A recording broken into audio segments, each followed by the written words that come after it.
After 60, how to stay happy and busy even when you're alone. Elderly loneliness. Solutions. Imagine waking up in a home once filled with laughter, now filled with silence. No one to ask how you slept. No footsteps in the hallway. No one to share your tea with, just the ticking of the clock and memories that echo louder than voices. This isn't just a sad story. This is the daily life of millions of elderly people across the world. But here's the truth. Growing older does not have to mean growing lonelier. It does not have to mean fading into the background of life. In today's video, we're going to talk about something deep, real, and often ignored. How to stay happy, active, and emotionally fulfilled after 60, even if you're living alone. And we promise, this is not just about positive thinking. This is about real, practical solutions.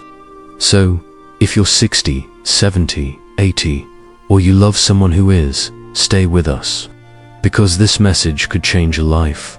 Part 1. Understanding the problem. What loneliness really is. What is loneliness? Loneliness is not just being alone. It's the feeling of being emotionally disconnected, even if people are around. You can live in a full house and still feel invisible. You can have children in other countries and still feel abandoned. You can even keep busy with chores and still feel empty. Psychologists describe loneliness as a subjective emotional state where a person feels a gap between desired and actual social interaction. In other words, it's not about how many people are around you, it's about how connected you feel. Why does loneliness hit hard after 60? There are several emotional, physical, and social shifts that happen after 60, and each one adds a layer of potential isolation. Retirement. The workplace is not just about a job. It's structure, identity, daily interaction. When that ends, many feel purposeless. Loss of spouse or friends. The people you shared your life with, they begin to leave, and the silence they leave behind is heavier than words can describe. Physical limitations, joint pain, fatigue, poor vision. These aren't just health issues. They are barriers to engagement. Technological disconnection. In a world that lives online, many seniors feel left behind, unable to connect the way younger generations do. Adult children living far away. Even if your children love you, they may live in different cities or countries. You don't want to disturb them, so you wait, and often no one calls. Scientific research. The silent health crisis. Loneliness after 60 is not just emotional pain. It's a public health threat. According to a 2020 report published by the National Institute on Aging USA, loneliness and social isolation are associated with a 50% increased risk of dementia, a 32% increased risk of stroke, and a 29% increased risk of heart disease. A major study published in The Lancet, Healthy Longevity added, chronic loneliness raises cortisol levels, weakens the immune system, disrupts sleep patterns, and leads to faster biological aging. You heard that right. Being lonely doesn't just make you feel older, it actually makes your body age faster.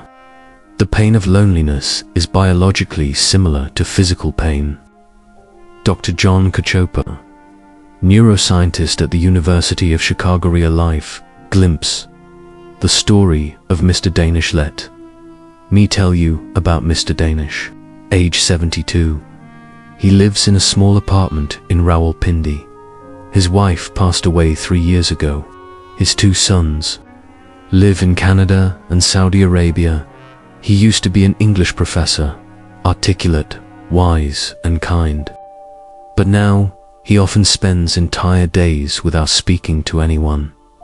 His biggest joy, feeding the birds outside his window, because at least they come back.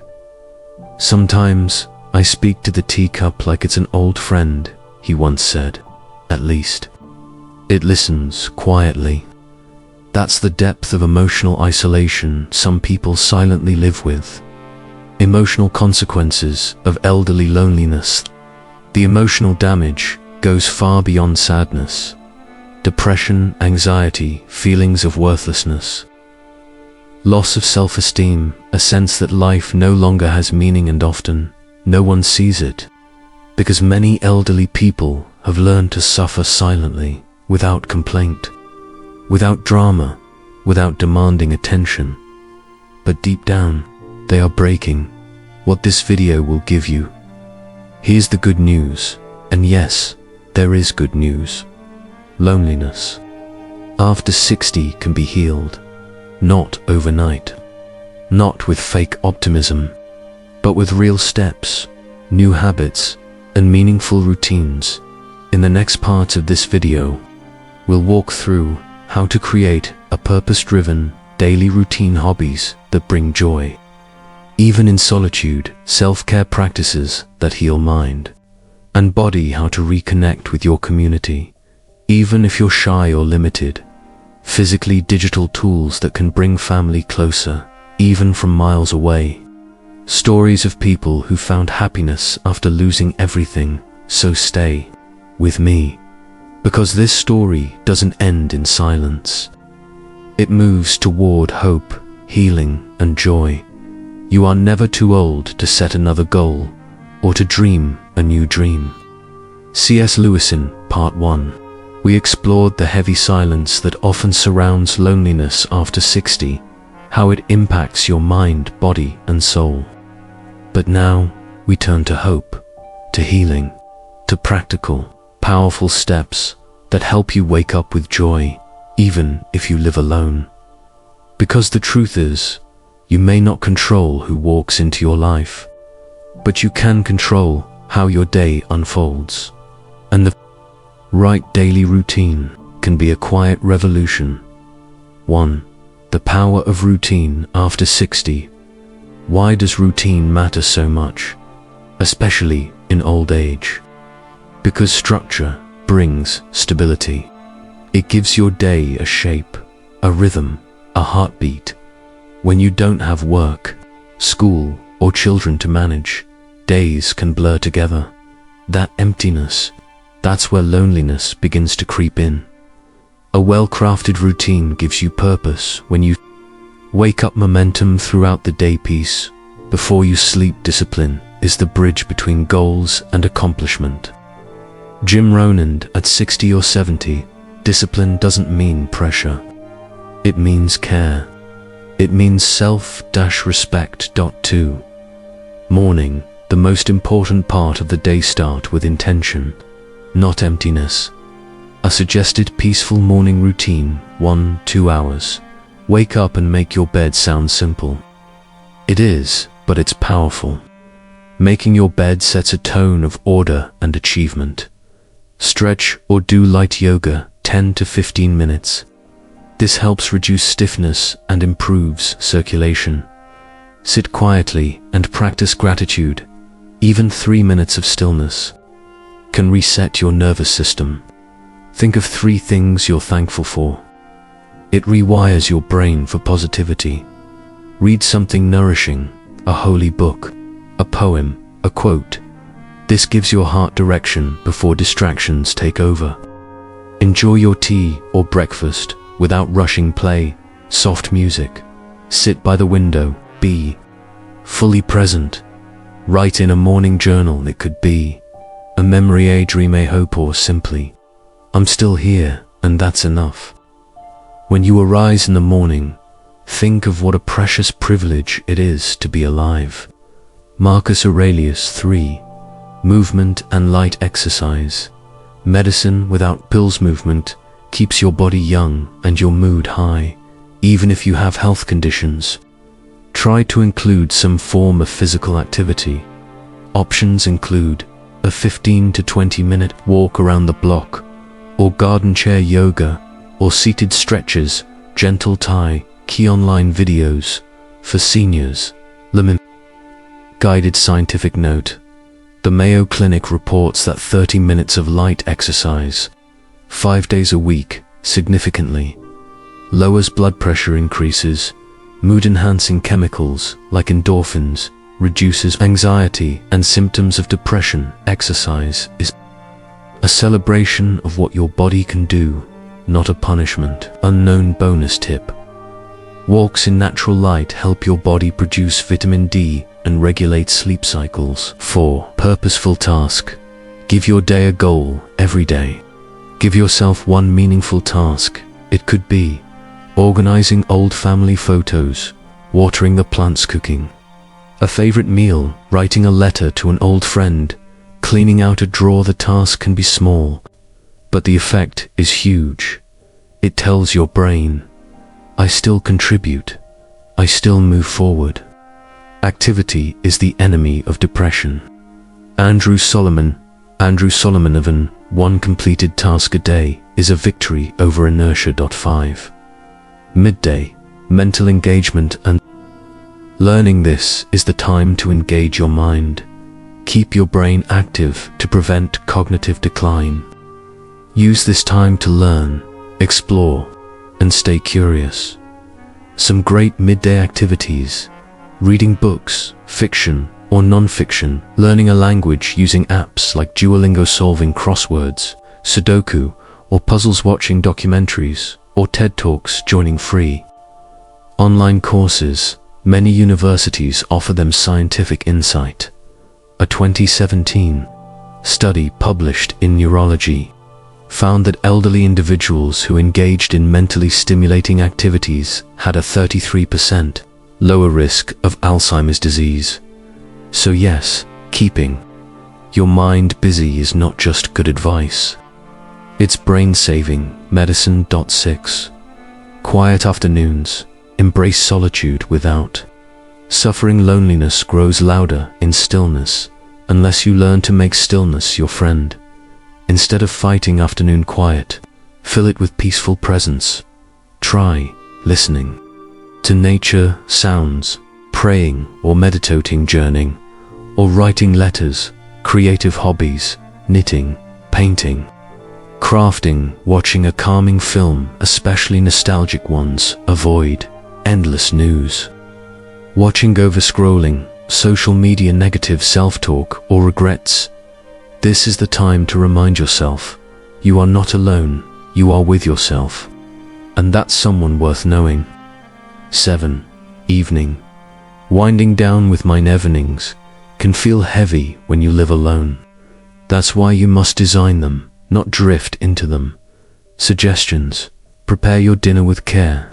Set the table, even if it's just you. Light a candle or incense to make the atmosphere special. Watch a relaxing show or listen to music from your youth video. Call a family member. Even a short chat warms the heart. Reflect on the day and list one thing you enjoyed. Scientific note: creating an intentional evening routine helps improve sleep quality and reduces late night overthinking. A well-spent day brings happy sleep. Leonardo da Vinci. Closing thought for this section: your life still matters. Your time is still yours. And your day, no matter how quiet, can be filled with peace, growth, and joy. You don't need a crowded house to feel alive. You just need a nurturing rhythm, one that reminds you each hour of the day, I am still here, I still matter. I still have something beautiful to live for. If you've made it this far, I want you to pause for a moment. Take a deep breath and truly let this in. You are not finished, not by age, not by loss, not by silence. You are still becoming. This final part is not just an ending, it's a new beginning. Let's talk about spiritual peace, digital bridges, and how to walk forward, not just surviving, but living deeply, even if you're alone. 1. Rediscovering spiritual peace. Loneliness often creates an ache so deep, it cannot be cured by distraction or conversation alone. It is a soul-level emptiness, a longing for connection not only to others, but to something greater. This is where spirituality becomes more than belief. It becomes medicine, whether you are religious or not. Here are some powerful ways to heal through the spirit. 1. Prayer or meditation. Even 10 minutes a day of silent prayer or meditation slows your heart, calms your mind, and reconnects you with your inner self. It reminds you, you are not alone, you are being carried. We are not human beings having a spiritual experience. We are spiritual beings having a human experience. Pia Teilhard de Chardin 2. Read or listen to spiritual texts. Gren. Bible, Gita, or simply books on philosophy. Fill your mind with eternal truths, not temporary noise. YouTube, podcasts, or even apps like Insight Timer offer free access to peaceful, wise content that can change your emotional state in minutes. 3. Keep a soul journal. Write letters to God. Write what you're grateful for. Write what hurts. This isn't about performance, it's about release and reflection. Scientific insight. According to a study in JAMA Psychiatry 2016, elderly adults who engage in spiritual practices experience 22% lower risk of depression, greater resilience against chronic illness, higher levels of life satisfaction overall. So yes, your spirit needs tending just as much as your body. Point 2. Building connection through technology, even if you're not tech-savvy. Many elderly people avoid phones, apps, and online tools because it feels overwhelming. But the truth is, technology, used wisely, is a lifeline, not a threat. Here's how to make it simple and useful. 2.1. Learn one app at a time. Start with WhatsApp or Messenger. Let someone teach you to send voice notes or video calls. Then explore Zoom for virtual meetups, YouTube for free knowledge, music and spiritual talks, Facebook groups for community conversations, Duolingo, Kindle for learning and reading. Remember, you don't need to master it all. Even one connection, one app, can open a whole new world. Digital success story. Auntie Salma, 67, lost her husband and felt completely cut off. Her granddaughter taught her how to use WhatsApp and join an online audio poetry group. Today, she sends voice recordings of her own couplets. She receives replies.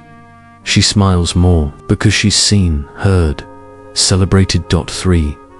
Reconnect with life in small, brave ways. Loneliness shrinks the soul, but every small action you take to reach out, to try again, to show up, rebuilds your sense of identity. You don't need to do it all. You just need to begin again, gently, try.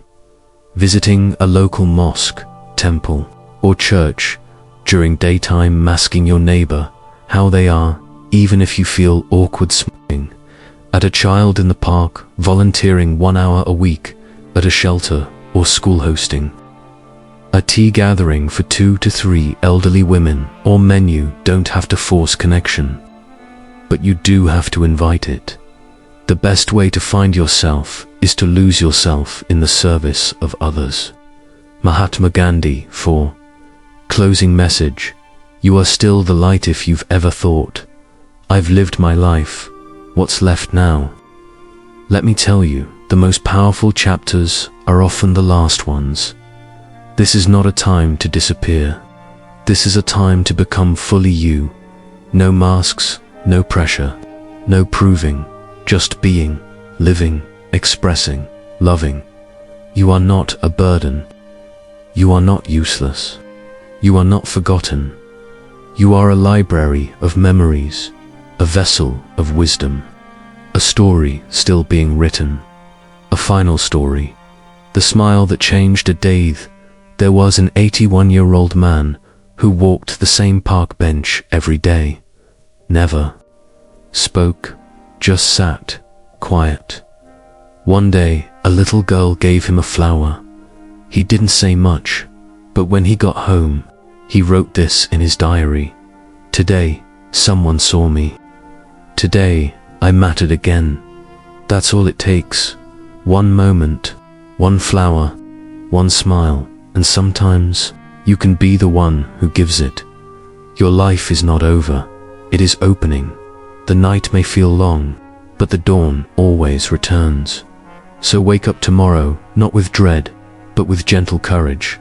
Set your cup, open the curtain, stretch your arms, and say, today, I choose to live again. If you found this video helpful, share it with someone you love, someone who might be feeling alone. Comment below what small habit brings you joy in solitude. And subscribe for more videos that support aging with grace, strength, and dignity. Because we see you, and we're with you. You are never alone in this journey. It is never too late to become what you might have been. George Eliot.